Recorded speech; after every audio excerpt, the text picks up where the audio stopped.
book bakers. Welcome to the Writer's Bakery. I am the real Bill Baker, aka William Boulanger, science fiction, fantasy, and horror author. I've got some pretty exciting news, and I do apologize for being so late in the week, actually technically skipping a week. I've been house painting the entire exterior of my house for what seems like forever, and in addition some home improvements, all in prep for a potential move, which may happen next year. So for those who don't know, I am currently my Master's of Arts program for creative writing in English, or rather English and creative writing. And I have been investigating some colleges to pursue a PhD in creative writing.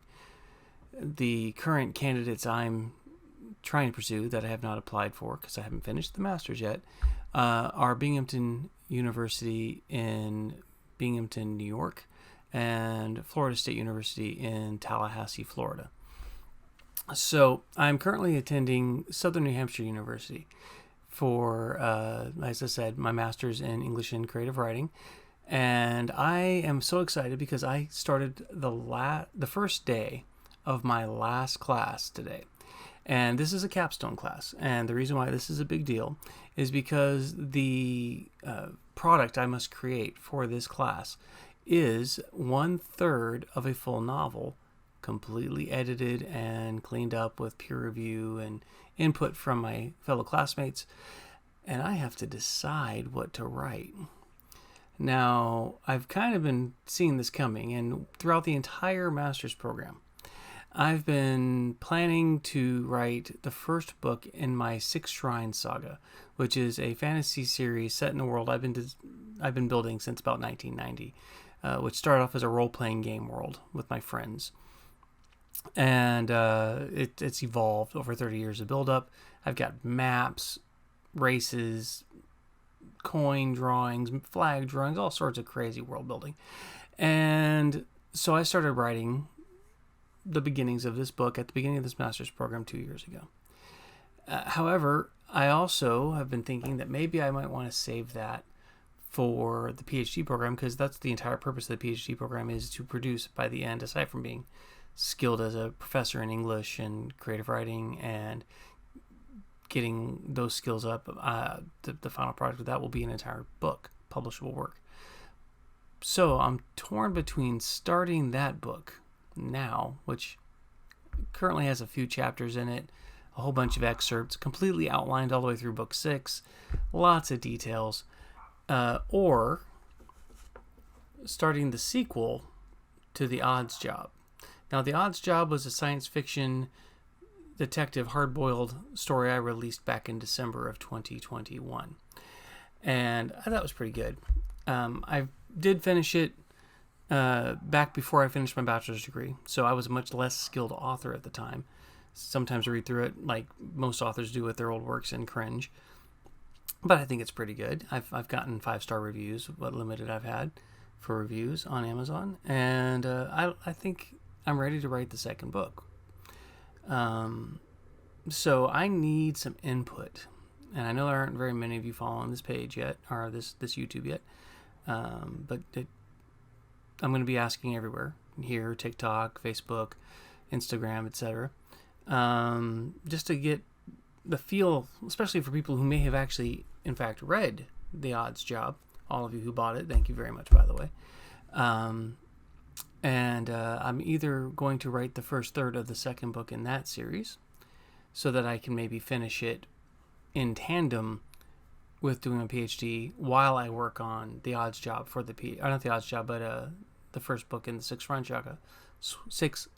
Shrines saga. Sorry, try those on. I'm just missing a tooth. It makes me whistle. Okay, so how about I give you a sample of The Odds Job for those who haven't read it, and you can tell me if that is the vibe you would like to hear from an eventual book for me to get started on now, which also, by the way, has a few chapters written, because I've been dabbling with that since the day I finished the first book. So here we go. The Odds Job by William Boulanger, book 1 in the Galbraith case files. Fun fact, Enoch Galbraith is my main character. you don't actually pronounce the TH, it's Galbraith, if you want to be properly Scottish about it, is a Icelandic Scottish descended private investigator, and the year is 2500. And the very beginning of this section, and before even the prologue, is and you'll see this in all books in this series, load playlist track. It's the dedication. It's where I give my dedication, but it also tells you a little bit about what the load playlist means. As I write Einar for the first time, I reach out for the deep juga. Finding it not of this world, but of the many worlds in my mind, I seek inspiration. I seek for that music that I imagine Einar listens to. I imagine him, in each chapter of his life, listening to music that is real and now, but historical to him. I imagine he turns his wrist computer to face him and says, "Load playlist track," and a name of a song and a band. And I will do the same. And I write. I don't have the rights to the music and the lyrics. I can only legally mention the name and invite you to load playlist track and join me and Einar on our musical journey. This dedication is to every musician I heard as I wrote the chapter they are listed on. Thank you for your music, and I hope it lasts to 2250 to play on the wrist of some future space detective. 2250, not 2500. I said 2500 earlier. Prologue.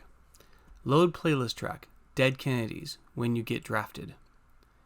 I tapped my foot in the air to the beat of Foreigners' Feels Like the First Time on my earbuds, humming the chorus to myself on the second round.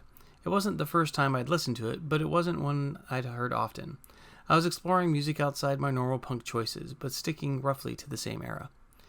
The lights of my hotel room were out, and I pulled the curtains closed to conceal myself as I peeked on the room parallel to mine, with the zoomed lens of an antique point-and-click film camera. It was hard to steady myself for a clear shot. I kept drifting slightly to my right due to the space station's higher mass in that direction. I grabbed onto one of the red curtains, a straight length of fabric which ran between runners above and below the window, and rotated myself so that drift was below me. Now that I was floating perpendicular to the layout of the room, I could steady my hand for shooting. I didn't want to get any blurry shots, having the film created and processed wasn't cheap, but it couldn't be intercepted or deleted either. There wasn't any gravity aboard the Hotel Europa, thanks to it being built almost 200 years ago, but it was a classic hotel with a romantic story. It was number 4 in the solar system for romantic getaways, right behind the Taj Mahal in India, back on Earth. That's what brought me here in search of my target. I had tracked Mr. Wayland to the Europa, which floated over the moon by the same name. His wife was convinced he was having an affair, coming to the space station twice a month on business meetings. I hadn't found any proof he was cheating on her yet, just that he kept a lot of secrets and that, yes, he spent 2 weekends a month at the Europa. So this was my last chance to catch him in the act. If I didn't, sure, I'd still get my hourly stipend I was charging her, but I wouldn't get the rent-paying bonus I was promised if I could name his paramour. I floated there, all almost 6 foot, pasty white me, naked in the darkness of my room. The only light present reflected off of Jupiter somewhere out of sight, blocking out all starlight. It was a good thing we weren't in one of those hotels closer to Earth. There, the windows were tinted heavily to protect against the sun's direct light. All the access I was getting from the more transparent windows here was the view of an elderly husband getting a full body massage in the indulgence of zero gravity. I'd expected the attractive blonde dressed as a masseuse to be a cover for some more illicit encounter. Unfortunately, for my objective, and my rent, it seems the old corporate tycoon was innocent of cheating on his young third wife. He was just a wheelchair-bound old man enjoying the freedom of zero gravity and the rejuvenating cares of a luxury rub-down. I tapped the hollow display for a record that glowed in the air about an inch above my wrist computer, which I normally wore, but had left dutifully floating in the air behind me. 3 beeps coincided with each of the small glowing numbers counting down where I'd placed my fingers. On the final beep, I recorded a message that I programmed for weekly uploads to my secretary. I relied on her for reminding me of things that I was doing back at the office. "Velma, it's 8 a.m. Greenwich Mean Time," I said into the air, after sufficient observation. "I've determined that Mr. Wayland is not cheating on his wife.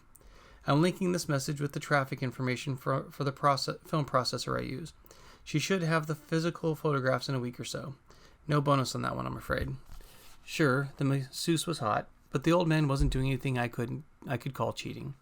I snapped a final shot with the zoom cam, popped the film canister out and into the mail canister I'd prepared when there was a stirring in the room behind me. Einar, a woman's pouty voice said from the bed as she spoke galactic common tongue, but with a German accent. Where did you go, my Liebchen? One of the best escapes in the system for lovers, paid for on the client's dime. Would have been a shame to not bring some company, right?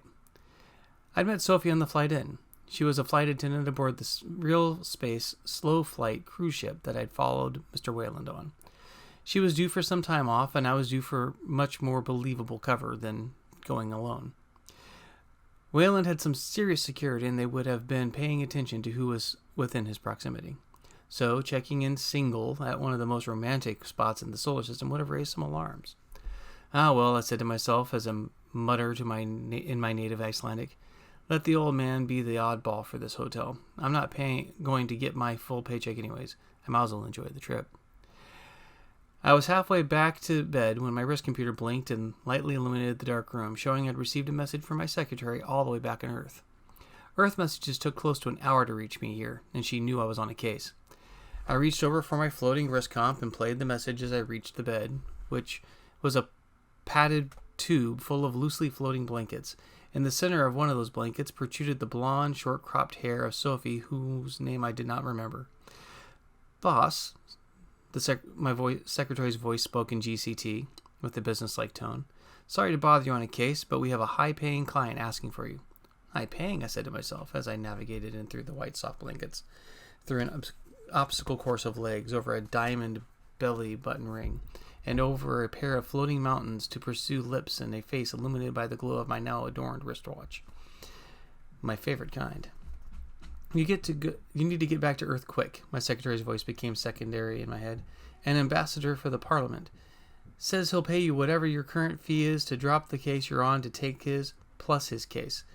Oh, and the shop called to say that the snowball was ready for pickup. I kissed Sophie over on those demure lips. I'm sorry, Sophie. I have to get back. But we have the room for another night. She curled her fingers into my Lincoln beard. I don't want to go yet. I don't have a flight to work until the next morning. She was tempting, but my rent was behind, and Mrs. Wayland's all too small payment just got outbid. Sorry, doll. Keep the room. It's paid for. Keep an eye out for me on your flights, she said as I floated over to the locker with my clothes in it. Oh, yeah. I said, I was lying, but I suspected she knew. There's an etiquette to 2 ships passing in the night that private dicks, flight attendants, and other transits knew, even if we didn't speak them. Sure, I'd love to have another floater through a zero-gravity space bed with her, but I'd probably never see her again. But nice girls don't settle down with guys like me, private detectives who travel around the galaxy chasing down lost items, stolen goods, cheating husbands, and the occasional life-threatening kidnapper on a missing persons case the law had given up on. At least tell me your whole name and where I can look out for you, she said from the bed tube, spinning slowly and looking at me with this wicked smile. I blushed. Was she really that into me? Sure, why not? Einar Galbraith. I tipped my red fedora at her as I put it on. You can find me on New Reykjavik, Earth, here in Seoul. I'm in the book. In the book? She said, confused. No one used actual phone books anymore. Hell, people didn't even really use phones. Even when they were still called cell phones, they were just computers you talked through. Not much different than my wrist computer, just more primitive. Look me up if you're on Earth, I said, as I floated through a pair of sliding doors that opened with the swish from one of those old science fiction shows, and kicked myself off a wall toward the hangar where I'd parked. There was probably still enough time to catch a ride back on the ferry transport. Some gigs don't pan out. Maybe this one would. Velma, after a new series of beeps, it's 8:15 a.m. GMT. I've decided to drop the Wayland case in favor of our new client. I'm going to forward all my notes as a courtesy to Mrs. Wayland. You'll probably have them all, and this message, by the time I'm aboard the Earth transport. Please forward me my destination, and I'll divert once I get to the Earthport in a few days. Okay, well, that was the prologue before Chapter 1. I hope you liked it, and let me know what you think. And wish me luck in my final class for my master's degree. Catch you on the other side.